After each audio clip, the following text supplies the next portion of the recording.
XRP has been in the works for quite some time now. Why are you so sure it's going to play out in the very near future? Things are in place at this point. Like, as an example, in 2024, when the reverse carry trade started to unwind, the Clarity Act and the Genius Act hadn't even been proposed. I put out my prediction in March of 2024 about the Domino Theory. And one of the components was the Genius Act, the stablecoin bill being passed. It wasn't even called the Genius Act at the time. I called it the stablecoin bill. That wasn't in place when the reverse carry trade started to unwind in August of 2024. And they shored things up. They kicked the can. They were able to hold interest rates there in Japan until we were in position to be able to soak up those treasuries so that it wouldn't destabilize the bond market and put us in a Mad Max scenario. So you've got that. You've got all the acquisitions that Ripple made last year in order to be able to work at scale.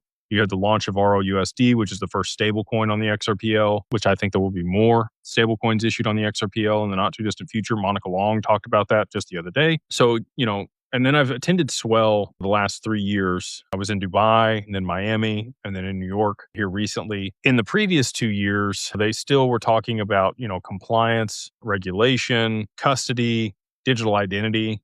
And they were like, look, the bedrock has to be in place before we can actually implement this stuff. The bedrock is in place now. And in 2025 at Swell in New York, State Street, BlackRock, Fidelity, many other large institutions gave timelines on when they thought this stuff would happen. And they felt like by the end of 2028, we would have full tokenization of markets. Like that was stated by multiple large financial institutions. And for that to happen, we've got to get liquidity into these networks. We've got to get adoption and we've got to get to work.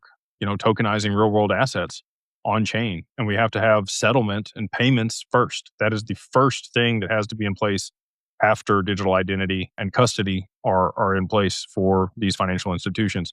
KYB, KYC, AML, OFAC, accreditation, all of those are credentials that you can have on the XRPL that are tied to your digital identity. And now that we have permission domains, you can use that as your key to be able to participate in certain ecosystems. Banks and institutions want to know the counterparties they're working with.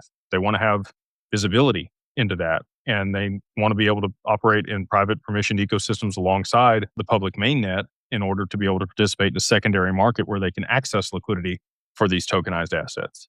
So all that being said, with the timelines that were given, and again, one of the other interviews that happened at Swell was Monica Long and the president of NASDAQ.